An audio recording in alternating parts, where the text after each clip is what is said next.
right, good morning. I'm so pumped to be here with you guys. You know, digitalNow is a journey, and to me, it is an opportunity each year to reset a little bit and to look around and to say, hey, what's going on? What have we seen since the last time we were together, and what's ahead? And what I'd like to speak with you about this morning to set the stage for a bunch of exciting content is innovation, but specifically exponential innovation, which of course is an even greater pace and an even greater magnitude of innovation. So we're going to jump right in because I've got a lot to cover and I've only been given 45 minutes, so let's get going. Assuming that works. So exponential growth, it's kind of a simple concept, is that to say if something grows at a linear pace, it's kind of growing at that same rate over and over and over again. But if it's growing exponentially, it's doubling or more, and then doubling again, and then doubling again, and doubling again. And after a series of these doublings, you have a much bigger thing than what you necessarily would have anticipated. It's actually quite unintuitive how incredibly fast exponential growth is. Now, when you digitize things, it creates the platform for exponential growth because digitization basically takes atoms out of the mix and replaces them with bits. And that's what we've been doing for a period of decades. Advances keep going, innovation goes faster, and all of a sudden, here we are in 2023, and it's getting kind of crazy, right? So innovation today, innovation going forward, will have a hefty dose of AI. It's not just AI, but AI is a big part of the equation.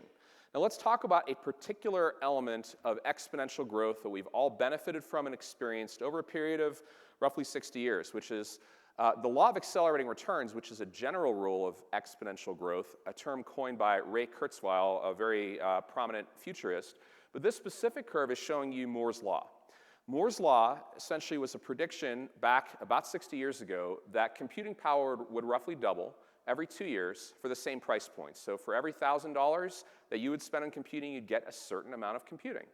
It's kind of like you go to the grocery store. If I buy broccoli, I get a certain amount of broccoli for $1,000, probably a lot.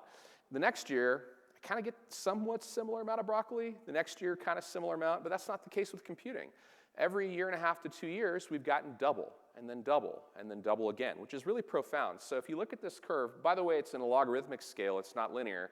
It would be even more crazy looking. It would be pure vertical if it was linear. What you see over a period of years, and really decades, is that ultimately we're now approaching, in 2023, it's very small on the slide, you'd probably have a hard time reading it, in 2023, on a pure computational basis, $1,000 is roughly equivalent in processing capacity to one human brain. It's kind of crazy. I've been using this slide for a number of years, and I've been saying, hey, just around the corner in 1 year, we're going to have a chip that's kind of equivalent to a human brain and for $1,000. And that's where we are. And then the more important thing to think about, and this is really a way to like sink it in terms of how fast exponential growth is, you fast forward 22 more years to 2045, and the same amount of money will buy you the processing equivalent of our entire species. 8 billion plus people. Right, because it keeps going faster and faster and faster. So what does that actually mean? It means stuff is getting cheap. And there's 3 trends I want you to pay attention to: computation, distribution, and reasoning. And I'll go through each of them quickly. I just went over computation. As this doubling has occurred over and over and over again, computational costs have gone basically to zero. And what this means is that you have a supercomputer in your pocket or in your purse. It means that these things keep getting better and better and better. As a really interesting thing for me is that in 1993, I started my first software company, a company that eventually morphed into what became Aptify. And I started that with a computer that had a chip in it called a 486 DX266. That's a mouthful. Anybody here had one of those or familiar with that? All right, so we're kind of the old crew, right? So we've been around a while. And that was a kick-ass computer. That was an unbelievably powerful computer. I basically took all the money I had and bought that thing and got it going with 4 megs of RAM, not 4 gigs of RAM, 4 megs of RAM, and I think I had a 256 meg hard drive or something like that. Anyway, now, roughly 30 years later, my kids have an iPhone 13 mini in their pocket that is literally 7.9 million times faster, and that's an older phone, right? It's 2 generations old, for less money. It's kind of crazy. So computation, basically free. Distribution, let's talk about that. So distribution of products and services, more importantly, distribution of value. The cost of distribution has historically been an enormous part of GDP. It's been a large part of what it takes to deliver value from producer to a consumer. But now, with the internet and digitization, over the last few decades, costs have come basically to zero. The internet has scaled both in terms of nodes and in terms of speed and bandwidth, and mobile devices have come online. We're always connected. So that tells you something else about the equation of what ultimately I'm going to come to in a minute, which is about GDP growth, growth of the economy, growth of society. Now, what's about to happen is something more profound than either of those two trends, probably multiplied by a big number, which is reasoning. So computation alone is very powerful, but it requires a person or people to do something with it, as does distribution. But when you mix in reasoning, which is a term chosen very intentionally, it's not necessarily thinking, to Rick's point. Do computers and the most advanced AI think? Do they feel? Do they have consciousness? That is a question for someone other than me. That's more of a philosophy question at the end of the day than a computer question. But the reasoning process is already happening. You see the current generation of language models, which, mark my words, 12 months from now, you will view what ChatGPT can do today as kind of like playing Nerf League. It'll look like a toy compared to what's coming. And already, though, the reasoning capabilities of these current models are actually quite exceptional. For example, they can generate code. They can generate network designs. These things require step-by-step logical progressions of thought, aka reasoning. Now, the thing is, we're scaling and scaling and scaling. The laws of scaling are applying to the current architectures of AI, which are called transformer models primarily. And they have some limitations I'll cover in a second. But they're already getting better because of pure scaling of compute and memory. But we also have new models on the way, some exciting innovations algorithmically that are going to improve AI from a different angle. So we have some interesting things happening. Now, what does this ultimately boil down to? It means that we're entering into a world where it is undeniable that many resources that were once scarce will now all of a sudden be abundant. So think about that for a minute. Our political system, our systems of economy, and really society's fabric is built around hierarchy and thoughts around scarcity. Those are how the models are built for eons. And now we're flipping the script, and we're saying all of a sudden that which was most desirable and therefore most scarce will be highly abundant as these cost curves approach zero. So this requires a different form of thinking. It's a growth mindset, sure, but it just requires a very different, fresh way of looking at the world. And if you're not only going to be relevant, but if you're going to kick ass as you go forward as an association, you have to get this. You have to understand that's what's happening to your members, and you need to embrace it. So let's talk a little bit about AI. You're going to be hearing a ton about AI at this conference. Over and over, you're going to hear a lot of reinforcing thoughts. I want to cover some basics. So what is AI? Is it all these terms, natural language understanding and generation, prediction, algorithms, da-da-da-da-da? It's all that stuff. But the best definition that I've heard is from Demis Hassabis, who's one of the foremost leaders in the field, one of the founders of DeepMind, which was acquired by Google. Amazing guy. And he describes it as the science of making machines smart. It's very simple, but it's awesome because if you think about it, what do you think of as smart today? Probably maybe ChatGPT, maybe the voice aspects of that, maybe Mallory's video. That's pretty smart, right? And 5 years ago, that would have been science fiction. But 5 years ago, what you thought was smart was maybe Siri, maybe Amazon's Alexa. But 5 years before that, that would have been sci-fi. So what's smart, and therefore what's AI, I like to think of as kind of a moving target. The reason I like to frame it that way is because that which you don't think of AI as artificial intelligence anymore, it becomes assumed. It becomes assumed. The problem is associations haven't historically brought that type of technology in fast enough, and consumers do not care about your problems. Your members, your audience, they don't care. I do, but they don't. They don't care about how hard it is to change your systems. They don't care about your internal politics. They don't care about your bylaws. They just want the results that they want, and they want them now. And we've got to figure that out. AI is the thing that, my point is that AI is going to be assumed by everyone. It probably already is by many of your audience members. You've got to figure out how to weave this into every aspect of what you do. Now, to make that even crazier, AI's doubling rate isn't 18 to 24 months like Moore's Law. That's going to seem quite modest compared to what's happening with AI. AI is in a 6-month doubling curve. So when Rick and his team at Symmetry do AI roadmap planning for clients, they don't talk about a 5-year window or a 7-year window. They talk about a 2-year window, which actually has 4 segments of 6-month iterations, because every 6 months, the tool set will double in capability. So just keep that in mind. By the time we meet again, DigitalNow 2024, there will be 2 doublings, or a 4x increase, not a 2 plus 2, right? So it's multiplying on top of the existing base. Now, AI by itself is exciting, but there's some things happening alongside it that might seem a little bit esoteric for this audience, but are going to affect the world around us and perhaps many of your industries. So I wanted to touch on them, because there are other exponential curves that are happening in parallel. Synthetic biology is a good example. 10 years ago, sequencing DNA cost 50 grand. Before that, it was millions, right? Right now, a few $100s. How long does it take? A few hours instead of weeks. By 2030, it's going to approach 0. It's going to be something you probably can do on a mobile device, probably be one of the sensors that you have on your watch.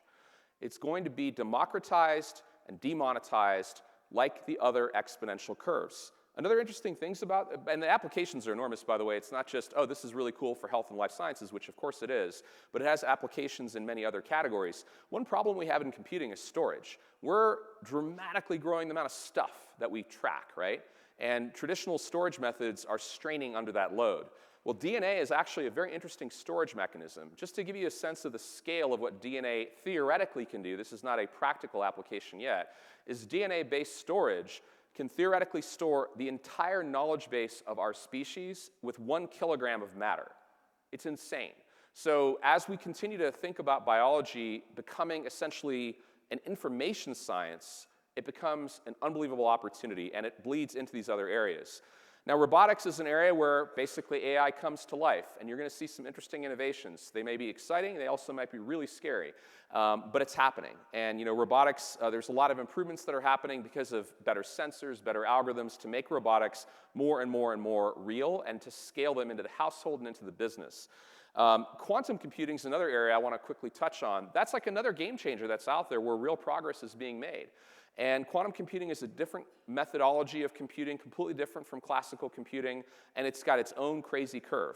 It solves different problems at the moment than what we solve with classical computation, but it's unbelievably powerful. Some examples that are really interesting, this goes back 4 years. Google had this thing where they announced quantum supremacy, and which sounds really cool, by the way. It's just a term within the field, but the calculation they executed with just 53 qubits, which will eventually seem really tiny, would have taken 10,000 years on the most powerful classical supercomputers at the time. Cryptography is a great example. Once quantum comes online, current cryptography is dead, and there will be entirely new needs. So, then the question is, okay, well, what about blockchain? Because blockchain is based on current cryptographic standards. So we're going to see some interesting stuff happen in the next couple decades. And then last but not least, all of this stuff requires a whole bunch of energy, and lots of interesting progress is happening there. Ultimately, what this leads to is what might have seemed sci-fi not that long ago. These are real products where you have autonomous, human-carrying drones already in the air and going to scale. And this stuff is going to become normal for us. So the manifestation of these exponential curves mean abundance, and it means new kinds of products and services. Now, how does that translate to business? So when we think about business, I like to frame it in the broadest economic sense, which is GDP. And I like to look at GDP from a real perspective, meaning adjusted for inflation.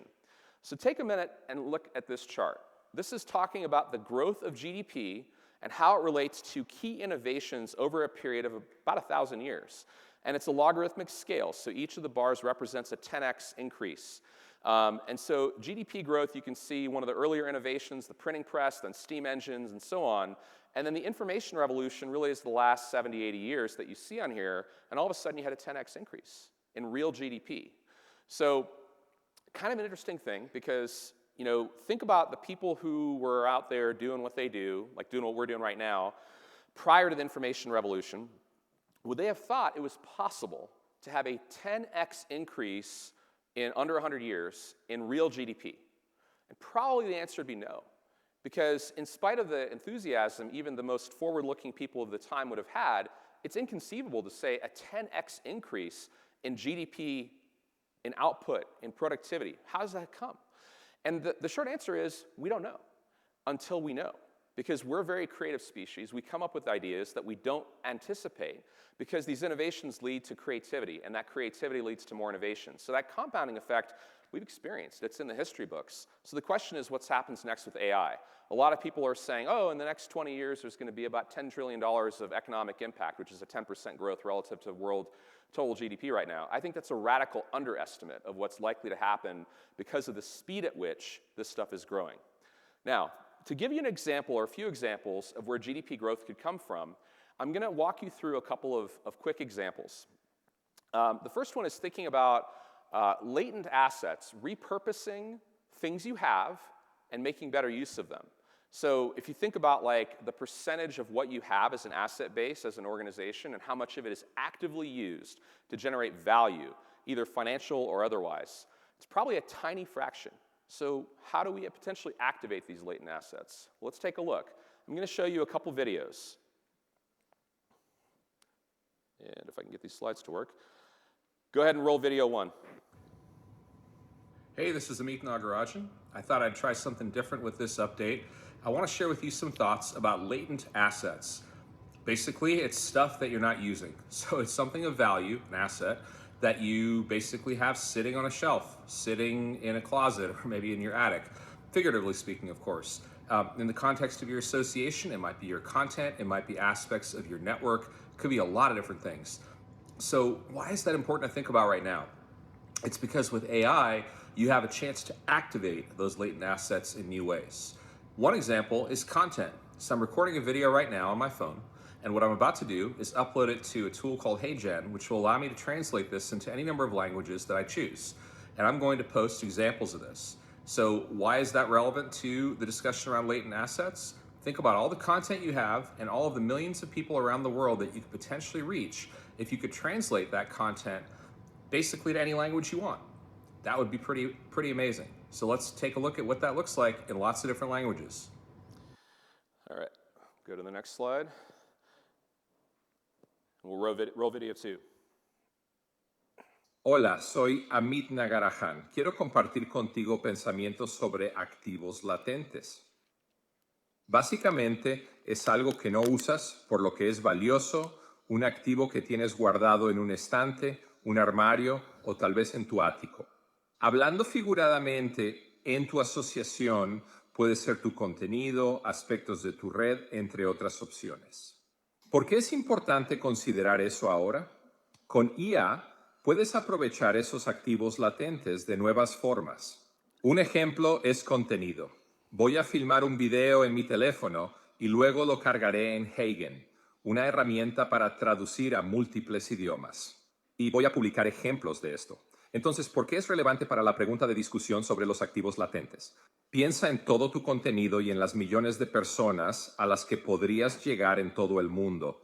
Si pudieras traducirlo a cualquier idioma, sería asombroso. Veamos cómo se ve en diferentes idiomas. All right, so how many Spanish speakers do we have in this room? Okay, so I'm not one of them. I took Spanish in high school, and I'm terrible at it, unfortunately.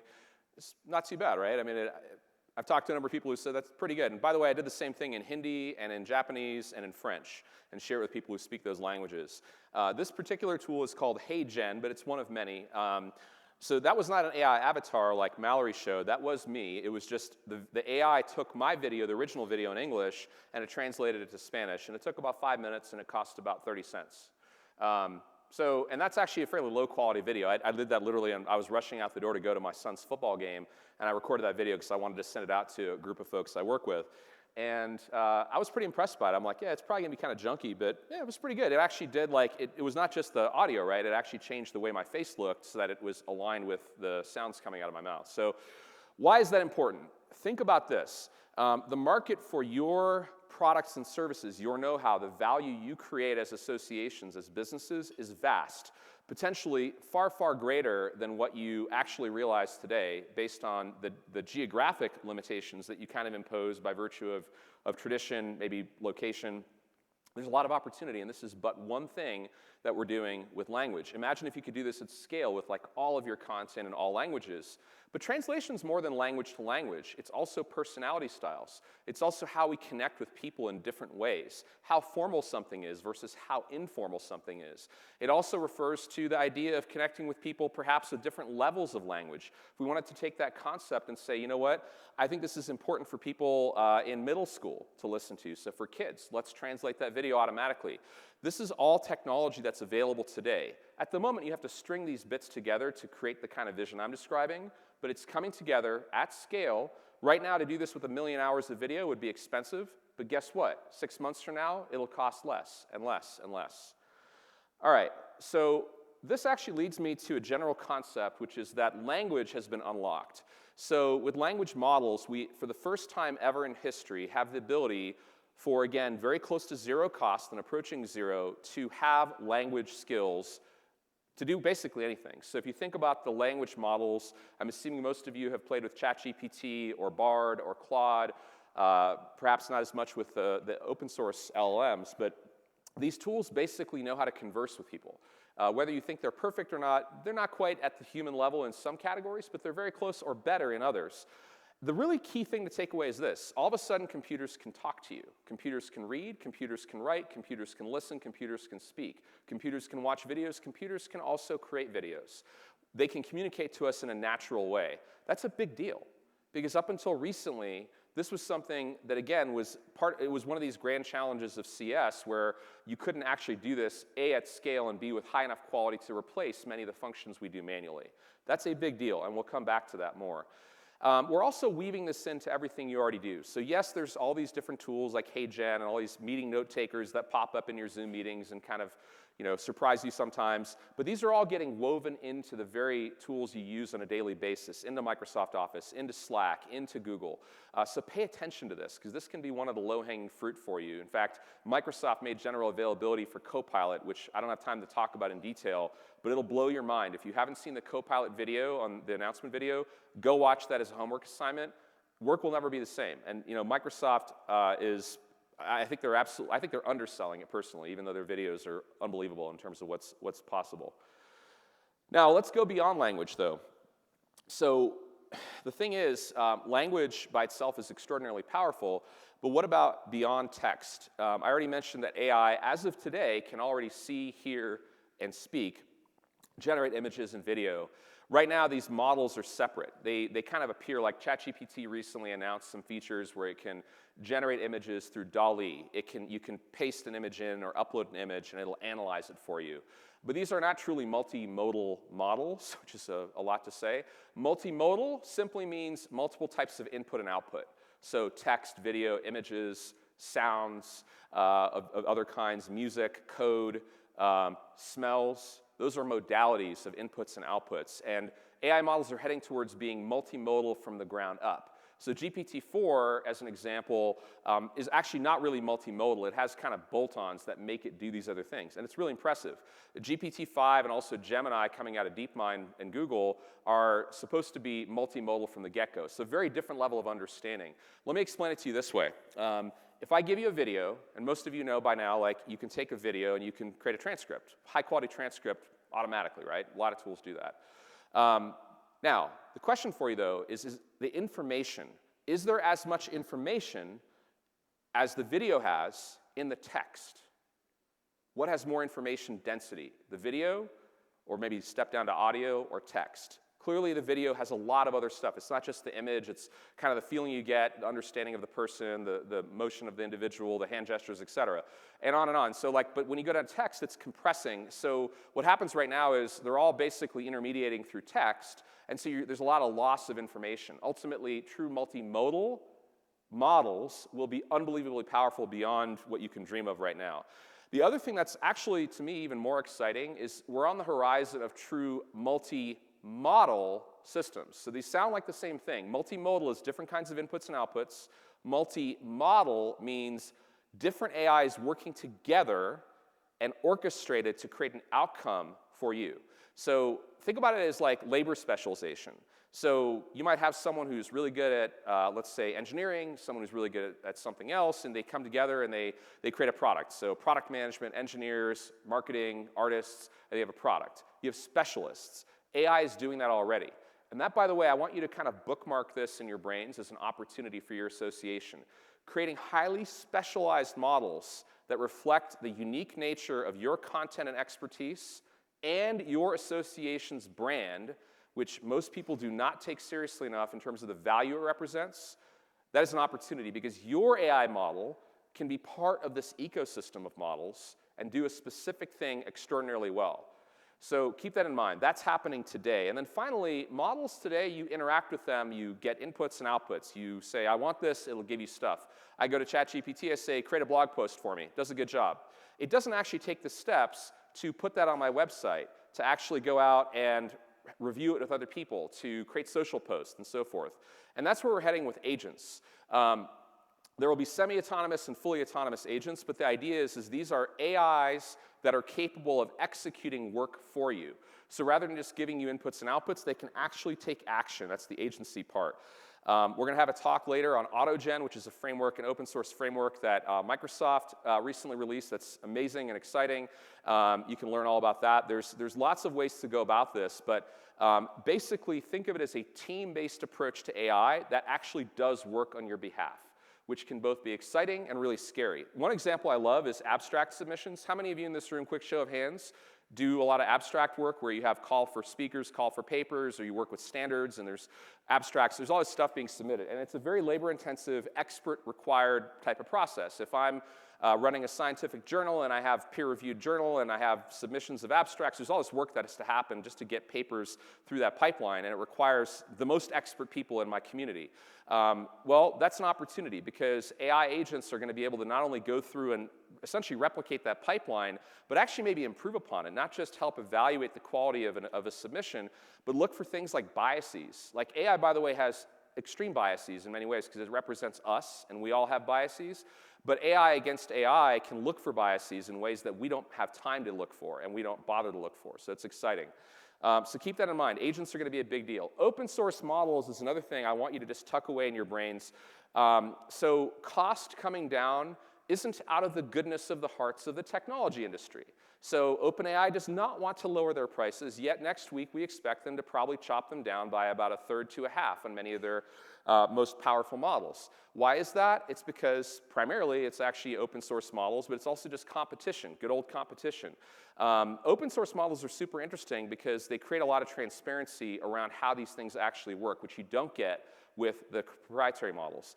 They're small, they're obviously cheap, and they can be adaptable. So this is where there's opportunity, I think, for associations to possibly create their own models. Right now, I would say, but for probably the top 1% of associations, both in tech and money, this is out of reach. But that will change quickly.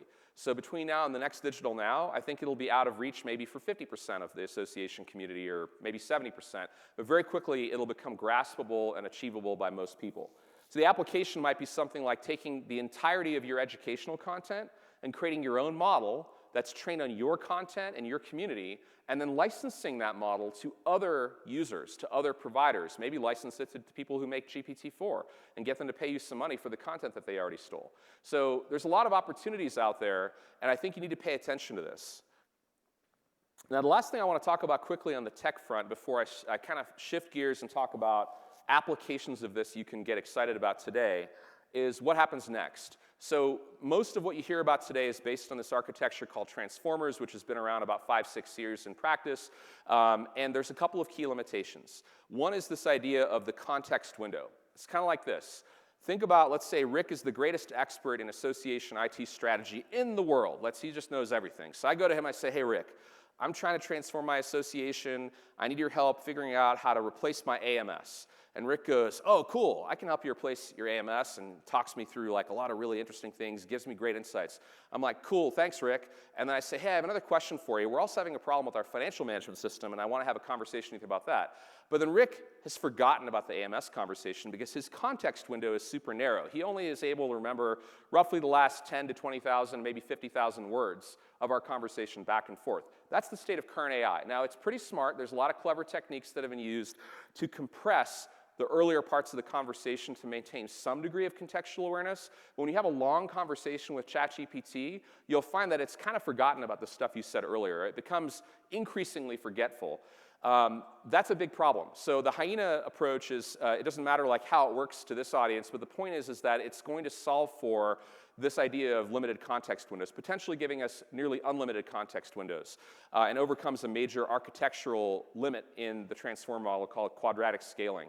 And then the other thing is that once you train these current neural nets, really all current neural nets, is that they're statically trained. There's a pre-training process with mountains of content, and then after that, there's something called weights that are generated by that training process, which are then used when you interact with ChatGPT or DALL-E. The inference process uses those weights. Well, the thing is that those weights, to change them is a significant act. It requires further fine-tuning or another whole round of training.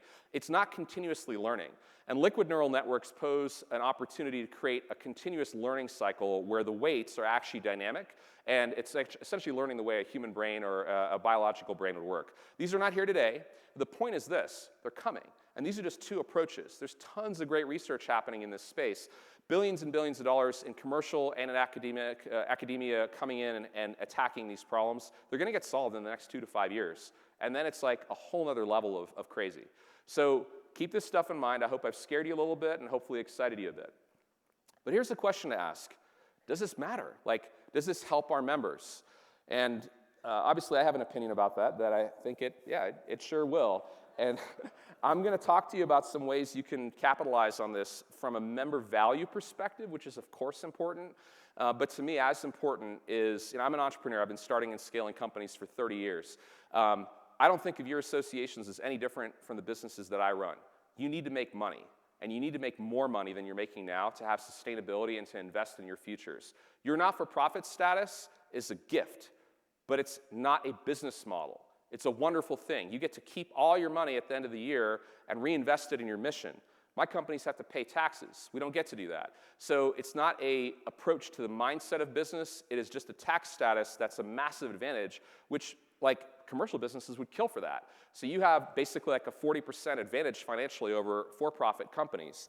So let's go do something with that. So one example is, what if we could take the entirety of everything your association has ever published, every conference that's ever occurred where you have proceedings, video, or text? What if you take literally the entire knowledge base of your association and train an AI on it, and then make that AI available for your world of members at all times? There's ways to do this. There's one example that's on the board. This is not intended to be a commercial for these products, but it's an example, and you can build these kinds of AIs in other ways. Well, what BettyBot does is it basically does what I described. It trains on literally an entire content corpus of your association, and then it's able to have a ChatGPT-like experience for your audience. So why is that important? Well, one of the things your members probably tell you, I've heard this from a lot of CEOs, is that they can't find stuff on your website when they want to, right? Sound familiar? But even when they find it, does it really solve their problem? Is it like, oh, they got the right piece of content, now they have to do something with it. They have to read it. They have to go through it to figure out what the right answer is. Or maybe they have to read 3 or 4 pieces of content to figure that out. Even with so-called federated search or universal search, which is definitely a step up from what many people have, you still just are presented with a long list of stuff. It's just coming from multiple sources. What this type of solution does is it actually gives you an answer. It actually says, oh yeah, I've read the 50,000 articles that are relevant to that topic, and this is what you need to take from them. And oh, by the way, here are the links, which are those little blue things on the bottom, that you can go and get the citations from your high-quality content. Now, this is where the differentiation comes from ChatGPT and other tools. You guys have a brand, which is probably second to none, or at least one of the top respected brands in your vertical, in your domain. You have content that is extraordinary. You don't use most of it most of the time. Most of it's just like sitting in a digital file safe or file system. This type of technology unlocks it. And it goes beyond text. We have examples of highly technical content being ingested and interacted with, as well as mixed media like video. So you can do this right now. Right now, these tools take a little bit of effort and a little bit of money to go and deploy. They're becoming more accessible for all associations. BettyBot is just one example. Another thing you can do for your members is stop screaming at them. So This kind of presentation hopefully is useful, but there's a couple hundred of you in the room, and I can't personalize what I'm telling each of you. I can't walk up to every single person and say, oh, what's your background? Are you technical, non-technical? Are you interested in this? Are you interested in that? And then give you the information out of this 45 minutes that's really, really hitting home for you. I can't do that as a speaker on a stage. AI can do that. Personalization of video. Remember how I said translation isn't just language, it's also concepts, it's also level of detail, it's also formality, it's also level of education. You can make your content sing for anyone in a way they love. Personalization is something you can do through a number of tools. The one that's on the board is one we've been doing for about 6 years in the market, personalizing the humble association newsletter, right? That favorite tool of everyone to get out your content and say, here's what's up with us. The problem is people don't necessarily care what's up with you. They care about what's up with them. They want the content out of your 50 articles that week that they actually are interested in. And that's what Rasa.io does. It's an AI that does exactly this. It personalizes the content. Just one example of many things you can do just to get your wheels turning. Personalization is unbelievable. Later on, I'm going to tell you what I think are two of the biggest enemies of the association. And a little preview is one of them is something called friction. Friction is when you put a barrier between someone who wants something and the thing that they want. And as an industry, associations are pretty good at that. The websites that we put out there, even the mobile apps we put out there, they got a lot of steps involved to do anything. Sometimes just logging into the thing, it makes me want to just say forget it. So friction's your enemy. Personalization's the opposite of friction, right? It's going that extra mile and saying, hey, I know each of you really well. I'm not going to spend 45 minutes blabbering away about some generic thing that hopefully will be appealing at some level to all 200 of you. I'm going to sit with each of you for half an hour or maybe 10 minutes and get you the information you want. Personalization's ultra powerful, totally available today. Now let's shift gears. I have a few minutes left, and I want to talk about getting into a little bit more of what I'd call enterprise scale AI for your association. Everything I've covered so far is primarily what I'd call consumer-grade AI. It doesn't mean it's bad, by the way. It's awesome. But stuff that you can start with basically no effort or almost no effort. Like Betty, you can train that content in 2 weeks and be up and running. It's very, very straightforward. Or ChatGPT is an even easier one. You just sign up and off you go. There's a lot of value from that. It's great. If you want to go deeper on AI, there's something you need, which is something you have, but only in theory, I would argue, for most of you, which is your data. Your data legally belongs to you. At least I hope so. Depends on your contracts. But for most of you, you own your data. However, as a practical matter, your data does not belong to you.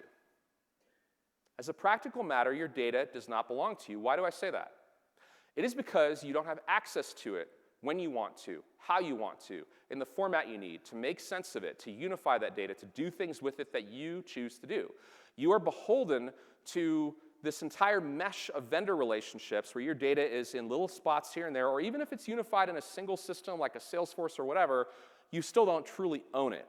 And I'm going to come back to an idea for solving that in a minute. But the data you have is the lifeblood of your future when it comes to AI. You have to have your data. You have to have it at your disposal in a format you control without any strings attached. And you don't have that right now. This market does not have that. And that's actually true for a lot of for-profits too, so don't feel too bad about it. It's just a fundamental problem.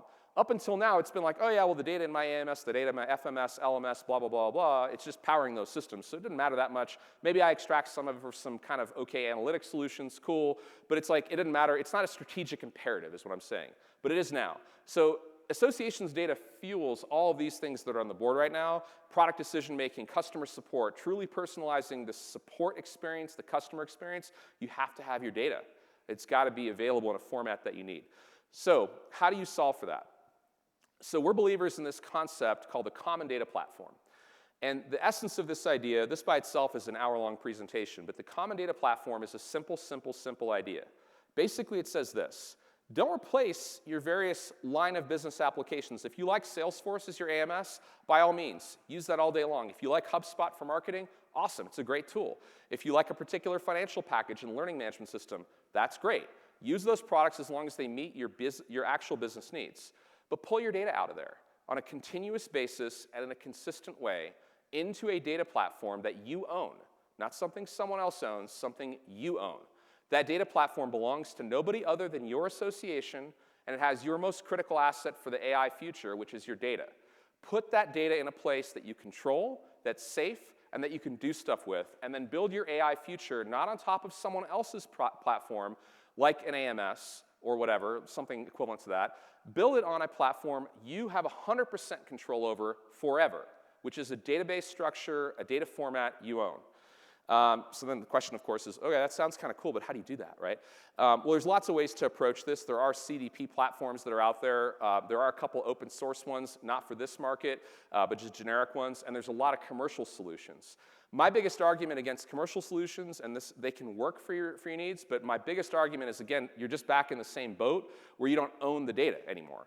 So what we decided to do about 1.5 years ago was to basically build something that would be free for the market, which is a product called Member Junction.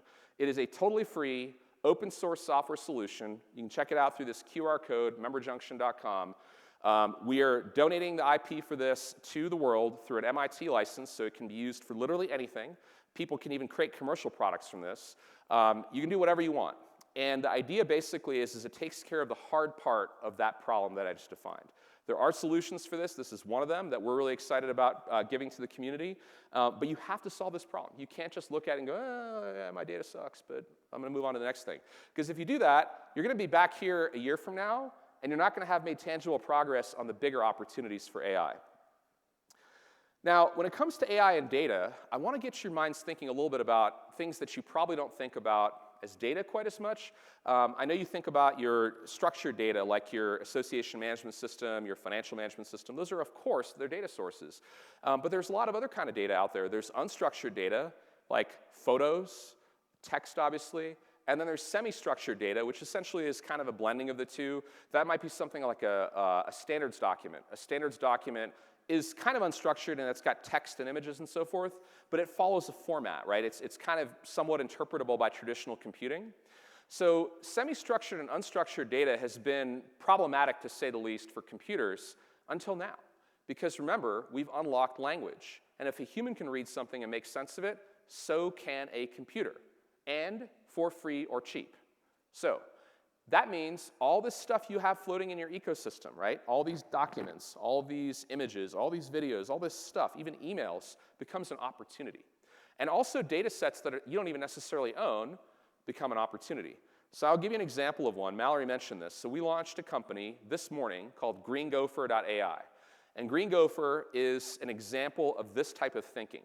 So the IRS 990 data, show of hands, how many of you in this room are familiar with that data set, understand it exists? It's public record of all the tax returns of every not-for-profit tax-exempt organization in the United States of America. It's a mouthful. It also includes all of your salaries, which is interesting, and a lot of people don't realize that. And it includes a whole bunch of other information. Now, one of the things to know about this 990 data is that it's published by the IRS. So is it super friendly? Is it easy to access? Is it in a format that's like, really well thought out and just, laboriously structured in a very interpretable way? No, it is not. It is a freaking nightmare to work with. My companies for decades have tried to work with this data set with, frankly, very low levels of success, just the basics. Like, there's tools out there like GuideStar and ProPublica, which are awesome, but they use traditional methods to ingest the data, and the limited parts of the 990 that are structured, like the amount of revenue you have, the assets, the liabilities, the compensation at a high level, you can pull that in, but it doesn't give you the ability to really have nuance. So I'll give you an example. Everybody in the association and nonprofit market is interested in compensation, either for their own individual role or for their organization as a whole. And the data's there. It's just like it's indecipherable through traditional methods. So we took some cutting-edge AI techniques and went through the last 7 years of IRS data, and then we built some integration pipelines to pull in continuously new data from the IRS. And we use AI to figure out, oh, okay, well, vice president of blah, blah, blah is this title in this role at a very simplistic level, but there's a lot of nuance to it to be able to normalize this data in a way where it makes sense.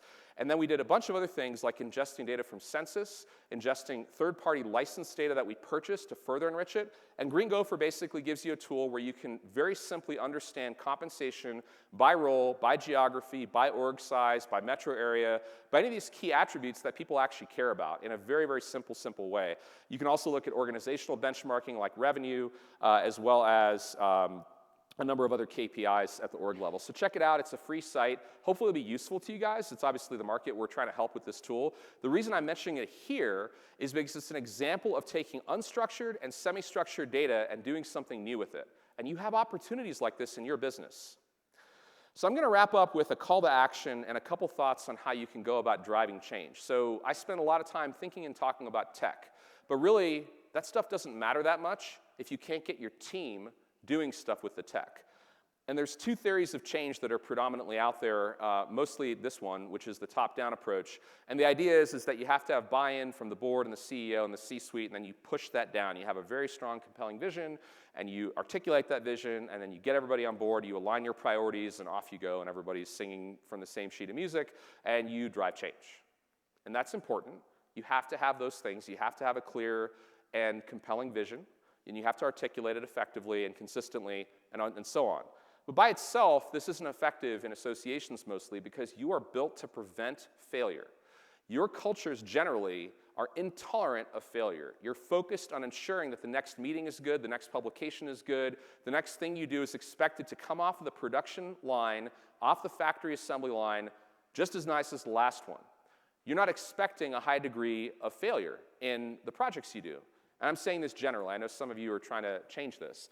That's a problem because you don't encourage this type of change, which is the bottom up. You're not looking for people to experiment, to give them authority to experiment, to give them budget sometimes, but more than anything, it's just saying, hey, it's good to experiment. And by the way, if you fail on this, you're not going to get fired or chastised. We're going to actually learn from that and work together to make it better. You have to do this as well. So the Ascend book that Rick mentioned talks a lot about this theory of change and how to encourage people from the bottom up. So, things that are going to kick your butt really badly. First one actually relates to the last two slides on managing change. Most associations are pursuing greatness, pursuing perfection in your products and services and the member experience. That's cool for mature things. For mature products, I expect a kick-ass factory with a production line that consistently produces great product after great product after great product. But that's not where we are today. This is innovation. This is the Wild West. This is crazy. You have to be willing to take small steps and mess them up. So if you try to be perfect, great will become the enemy of good, and you will go nowhere. You have to enable yourself to think about doing good enough when you're doing new things. You can't think perfection. You also have to start now because when you get to this analysis paralysis of making sure your AI is going to be the perfect AI, which is not a thing, you will be thinking about it for the next year, and you will get nothing done. So don't do that. The next one is friction. Nobody has any real loyalty online, maybe like a tiny little sliver of it, but really what they are loyal to is their time. Everyone's ADD online, everyone's moving around fast. If your website is bad, you're done. If your website makes me jump through backflips just to create an account and log in, you're done. I don't care if your content is better. The content is good enough elsewhere in many fields. If it's good enough elsewhere, people will generally take that over great from you if they have to work too hard. So you have to focus on this. Most associations, for every IT dollar, will spend about 8 of those dollars on internal systems and processes and 2 of those dollars on e-commerce and web experience. I think you need to flip that on its head. Now, the other thing that I want to tell you again on friction is it's not just your website, it's also your attitude. It's also the way you train your people. It's the way you do customer service. It's even the way you do meetings. You have to think about looking for friction and killing it. Every single time you turn around and have a fresh set of eyes, look for experiences that are slowing people down and get rid of them. Time is now, guys. So what do we do? First of all, you're here. That's a great first step. And we have 4 resources on the board as I wrap up that are things hopefully will be very helpful for you. On the top, you have the book. Free to download. It's available on Amazon if you're like me and you like physical books. Podcast was just launched. Mallory and I launched a weekly podcast called the Sidecar Sync. That's on the other side on the top. We're going to be covering emerging AI topics as well as other aspects of innovation every week. Hopefully you'll tune in and get value from that. On the bottom, Community on AI on the bottom right. This is a free online community on Sidecar.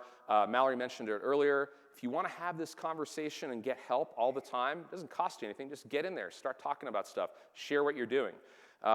And then finally, I'm launching something called the CEO Mastermind. We actually have a really awesome pilot group happening right now with about 30 CEOs in it. And I'm going to be carrying this in along with my co-facilitator, Mary Byers, who many of you know, starting in January. So if there are any CEOs in the room or folks who have CEOs that they'd like to get really immersed in this, the point of the CEO Mastermind is really simple. Basically, people are paying to hang out with me once a month and be told why they need to think more aggressively, right? And of course, I share a lot of interesting things about AI, but it's really a peer learning group.